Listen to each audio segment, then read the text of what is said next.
അസ്സലാമു അലൈക്കും. എല്ലാവർക്കും സ്വാഗതം. കഞ്ഞി, പയർ തോരൻ, ഉപ്പിലിട്ട കണ്ണിമാങ്ങ, മുളക് കൊണ്ടാട്ടം, ഉള്ളിച്ചമ്മന്തി ഇതെല്ലാമാണ് ഇന്നത്തെ താരം. കഞ്ഞിക്ക് ആവശ്യമായ പൊടിയരി കഴുകി കുക്കറിലിട്ടു. കുക്കറിലാകുമ്പോൾ പെട്ടെന്ന് വെന്ത് കിട്ടും. എളുപ്പപ്പണിയാണല്ലോ നമ്മുടെ ലക്ഷ്യം. ഇനി അതിനാവശ്യമായ തേങ്ങാപ്പാൽ വേണം. തേങ്ങ മിക്സിയിലരച്ച് പാലെടുത്തു. ഇനി ഇത് കഞ്ഞിയിലേക്ക് ചേർക്കണം. കഞ്ഞിയിൽ തേങ്ങാപ്പാൽ ചേർത്ത് ഇളക്കുമ്പോൾ ഉപ്പും കൂടെ ചേർത്ത് ഇളക്കണം.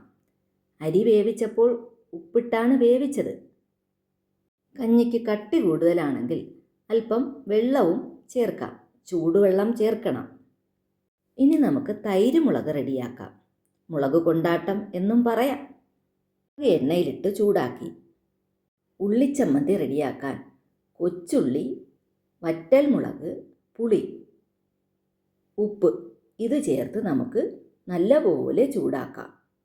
നല്ലപോലെ വഴന്നു വരട്ടെ. എന്നിട്ട് വേണം ഇതിനെ നമുക്ക് മിക്സിയിൽ അരയ്ക്കാൻ. നല്ലപോലെ അരച്ച് നേർമ്മിപ്പിക്കണം. ദാ ഇതുപോലെ. നല്ല രുചിയാണ് ഉള്ളിച്ചമ്മന്തി കഴിക്കാൻ. കഞ്ഞിക്ക് സൂപ്പറാ. പയർ രാവിലെ വെള്ളത്തിലിട്ട് കുതിർത്തിയെടുത്തതാ. ഇനി കുക്കറിലിട്ട് 2 വിസിലടുപ്പിച്ചാൽ പയർ വെന്ത് കിട്ടും. ദാ പയർ വെന്ത് റെഡിയായിരിക്കുകയാണ്. തേങ്ങയിൽ മഞ്ഞപ്പൊടി, ജീരകം, വെളുത്തുള്ളി, പച്ചമുളക് ഇതെല്ലാം അരച്ച് നമുക്ക് പയറിൽ ചേർക്കണം. പയറും അരപ്പും നല്ലപോലെ തിളച്ച് വേവട്ടെ. അപ്പോഴേക്കും നമുക്കതിൽ കടുവറുത്തൊഴിക്കാനുണ്ട്. ചട്ടി വെച്ച് കടുവറുത്ത് പയറിലേക്കിട്ട് പയർ മൂടി വയ്ക്കണം. കുറച്ചു നേരം കഴിഞ്ഞേ തുറക്കാവൂ. അപ്പോൾ പയറിലേക്ക് നല്ലപോലെ നമ്മുടെ കടുവറുത്തതിൻ്റെ മണമൊക്കെ ഇറങ്ങി നല്ല രുചിയായി കിട്ടും. കൊച്ചുള്ളിയാണ് നമുക്ക് കടുവറുക്കുമ്പോൾ രുചി കൂടുതൽ കിട്ടാൻ നല്ലത്. എല്ലാവരും കടുവറുക്കാൻ കൊച്ചുള്ളി തന്നെ എടുക്കണം. മുഴുവനെ ഉപ്പിലിട്ട കണ്ണിമാങ്ങയായത്.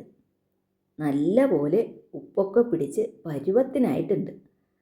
കട്ട് ചെയ്ത് നമുക്കതിന് നല്ല വരയൊക്കെ കൊടുത്ത് റീൽസിലൊക്കെ കാണും പോലെ എടുത്താലോ? കണ്ടിട്ടില്ലേ? ഞാൻ കാണിച്ചു തരാം. നല്ല ഡിസൈനിൽ വരയിടണം. എരിയുമ്പോൾ തന്നെ വായിൽ വെള്ളം നിറയുകയാണ്. നല്ല ഉപ്പൊക്കെ പിടിച്ച മാങ്ങ കണ്ടില്ലേ? അപ്പോൾ കഞ്ഞി, പയർ തോരൻ, കണ്ണിമാങ്ങ അച്ചാർ, മുളക് കൊണ്ടാട്ടം, ഉള്ളിച്ചമ്മന്തി ഇവയെല്ലാം റെഡിയായിട്ടുണ്ട്. ചാനൽ ഇഷ്ടപ്പെട്ടാൽ സബ്സ്ക്രൈബ് ചെയ്യണേ.